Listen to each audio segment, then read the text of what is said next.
Exactly right with the parking issues. One of the things that I found when I was talking to the residents, when I was campaigning for being a council member, was the parking issue.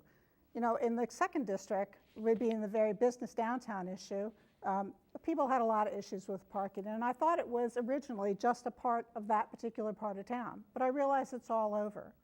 And it got me to thinking that we really need to look at parking as a holistic approach. Right. What's going to happen with the people who are affected by various different parking regulations? And the municipal administrator, our new municipal administrator, Campbell Jones, yes, said something to me in a meeting which I thought was excellent. Parking is not a punitive issue, it's an economic development issue. Right. And it needs to have been developed with the business owners in mind.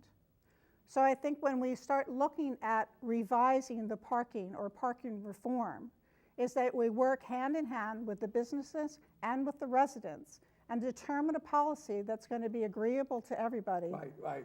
And not act at as a punitive issue. In other words, you get fines. You're making money on fines. Let's Right. find another way. Parking should not be looked at as a revenue stream. It should be looked at as an economic development tool that can get people in and out of our downtown areas so that they can visit and patronize the businesses that are there, rather than penalizing them for parking too long We need or too late. parking. The town changed. It used to people walk all over. My father had a shoemaker shop down Main Street. Well, people came with a bus from Conshohocken, from Collegeville, leave them there in 1 week and come back the next week, you know. They go by bus and we still don't have parking. We have parking for the courthouse. We don't have parking for the business people, you know. And how do we create it? Even if you take a survey where street parking, where you get more people, where they got no parking from here, it's about a length of 3 cars. Maybe somebody, more parking. We want people to come in. You know, we don't need a highway, you know, come on. And then how are we gonna make money without, the only way we make money is, what they say, how's that? If you the only tool you have is a hammer, you could, a nail, or I forget how it goes, but we wanna find out, I don't know, maybe it's just a thought. Why can't we take over the zoo and and then we make that money? What's wrong with that? The zoo provides a wonderful economic development tool for Norristown. It brings people in and out. And in and out. And they have an opportunity to visit other things when they're here in Norristown. What? So it brings people too. Once we have, and as we develop, we have a whole lot of restaurants. We need to make sure that people know about these restaurants. We have cultural activities. Right. We have the Horizon Theater, which is new. We have the Center Theater. We got the theater, no parking, no place to park. Well, there are. The theater, no place to park. There are a couple of places. Where? There's the theater, I think. I'm not Center sure. Theater, Horizon, right. The Center Theater, the Horizon Theater does have a small parking lot. And if they park over there, they're going to get a $28 ticket. I mean, we got to find places. I'll give you an example. The meters are on till 6 o'clock. There's nothing going on 6 o'clock. Nothing going on between 5 and 6. I was in charge of the meter maid. 5 o'clock was done. Okay. So if a guy wants to have dinner down there at the new restaurant down there, the owners are from Ethiopia, I think, in a great restaurant, right? Amaz Cafe. But you know, 5 o'clock, the guy gets down there and he got to put $2 in the meter. Come on, he wants to go someplace else. But we want to keep people in town. Yes. What are we going to do? Well, I think the parking issue is something that we would definitely need to look into. As I said, work with the business owners to find out what works with them to make sure that their patrons can come, and that, you know, the whole reason for the parking meters was because people would park there and stay there all day, and the business owners did not get patrons because people didn't have the ability to park. So the meters were a way, and this is way back when they put them into place. The meters were a way to allow traffic to move, allow businesses to turn over. When the meters first came to Norristown, my father had a shoemaker shop at Main DeKalb Street. Okay, and I used to shine shoes there. And the first meters was 1 penny for 12 minutes and 5 cents for 1 hour was the very meter. And I was in charge of the meter man, okay? Right.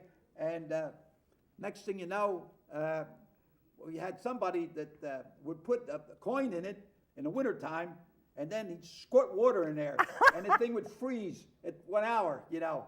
And, everybody was trying to pull a deal. But people came there they could put, whether it's a quarter for an hour or so. And that you got to get people in there. You got to find ways of making money. Mm-hmm. Not taxes. I don't mind paying taxes because I'm getting good protection. I'm getting the water. I'm getting the lights. I'm paying for it, but still, I like it. I like Norristown. Taxes can taxes can be looked at as an investment in our community. They're a way for the citizens to help with the services, to help with the maintenance, and to help with the development of Right. businesses and bringing jobs in. There's a lot of money. If somebody would start getting some funds and grants and stuff, Elmwood Park could be beautiful, okay? For a parking lot, we got the Columbus Monument there, we got the Army Memorial Service there, we got a big stage, but you got no place to park. Mm-hmm. And we got to create it, get that boulevard, squeeze it down, and then put parking on both sides. Make no highway. I don't know. Right. Well, No, I agree that we need to work we with don't have to call a meeting, 50 people over there, and the guy over there just say, hey, look, let's do this, okay? It's a very good idea. And We then will look- I understand the zoo made a lot of money when the zebra was there. Yes, Now, the we the could've got- giraffe, Huh? the giraffe. A giraffe? I don't know the difference. What was it? That was a giraffe? big draw. Oh, that's And the one with the long they're neck. Yeah, they're Oh. coming back in September, I think. Yeah, they made a lot of money. We didn't get nothing. So it's a little thought that maybe you give us a little bit, maybe help pay for my, look, the zoo is nice. I'm not trying to knock on it. I want something for Norristown there. They get rent-free, no tax, no everything, okay? A lot of valuable land out there, right? I pay $200-300 for handicap parking in front of my house. Mm-hmm. I have to pay, and $25. Why can't I put a little hot dog stand and sell hot dogs there? Because I'm paying rent there. I'm paying the rent. They're Yes. not paying no rent, and they're making money. Right. All right, but don't worry about it. Zone, don't worry about it. I'll be there February 2nd, and I'm going to greet the groundhog at the zoo. Okay, so be ready for the groundhog. Norristown's going to be the place. You don't have to go upstate Pennsylvania. Yeah, But right until here, a few the years ago, I groundhog. had no idea that we had a groundhog. Yeah, I'm gonna. Norristown, was it Nellie or? Yeah, well, I got You my the black bird hat, cat? I got the coat and everything, and then I always sing a little song about the groundhog. But I think you should spearhead because you are at large, okay? The parking, and the chief of police was saying that you're gonna get the police officer more visible and more, if he sees a light out, sewer lid, something, report that. It don't have to be a crime.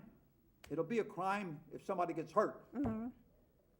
Right? Well, I think it's not just the police that need to be able to report these things, but residents need to be able to Yeah, support these no, in things. the resident, If they see a storm drain that's clogged, either they pick it up themselves or they call the municipality right, and ask right. them to clean it up. and then the guys, the engineer, they should be patrolling the ground and see what the trees or the pole or whatever's wrong. Don't wait, oh, well, I don't know. I'll close down the Dunkin' Donuts and get everybody out on the job. No, I'm not knocking. I'm going to talk about improving Norristown. And I've been around a lot of corners in Norristown, okay? And so people that don't know, I would put 24 years in the Norristown Police Department and 15 years in county detective. And I still live in Norristown, right? Right. And you got a chief of police, you got a council person, combination of both. Police department keeps us safe, and that's important. Well, you asked earlier what the council does. What's the council's role in this community? And according to the charter, our role is to make the laws that govern the municipality. Good. And make the laws that Who makes the laws? The enable- people make the laws, Yes. right? They Well, give you an the idea? needs of the people make the laws. Right, For example, because a lot of times people will say, well, what kind of laws are you talking about? What does a council member do to make a law? Well, if somebody says there ought to be a stop sign, just as an example, there ought to be a stop sign at this intersection. Well, that's a law to put a stop sign there. right, right. So we get community input as to what the needs of that intersection are. Right, And right. then we work with our solicitor to draft an ordinance that will specify that there will be a stop sign at that intersection. So that's a type of law that is done. There's other types of laws that have to do with removing weeds on your property or removing snow on your property. Right. And this is a way to keep the community attractive and safe. Can I give you an idea? Sure. When I was a safety officer in Norristown Police, Pete Lewis was the athletic director in Norristown, and they used to dedicate 1 week for fix up, clean up, paint up. And they would have these pamphlets, and then they had a paint store donated some paint, whatever, and these flyers were given to all the schools, elementary schools in Norristown. And they took it home to their parents. Designated 1 week, paint up, fix up, clean up. So we could dedicate 1 week, and we don't have to have a special organization. Everybody will take care of their own little thing. You know, it's just a thought. I know and I used to help them. I used to give it out, to give the flyers out, you know. So, all right, now, what's your goal? We've only got about 30 seconds to go. What you going to do? You're a councilwoman. What do you want to see? I want to see Norristown community grow. I want to see more restaurants and businesses provide more jobs for our community members and the constituents. And I want to see Norristown be made more attractive to bringing in newer people and newer businesses. And I had the chief of police, he's come up with some ideas, you're coming up with some ideas, and that's what it's about. I was in a police station down in New Orleans, and in the lobby, they have a travel agency there talking about New Orleans, where you can travel, where you get restaurants and stuff like that. Maybe that's what, have some in the lobby, have somebody there talking about Norristown.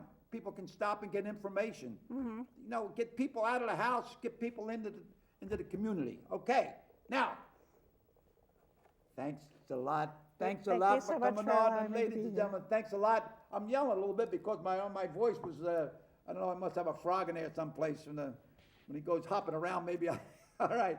But ladies and gentlemen, thanks a lot. Here, a la salud, to your health. May God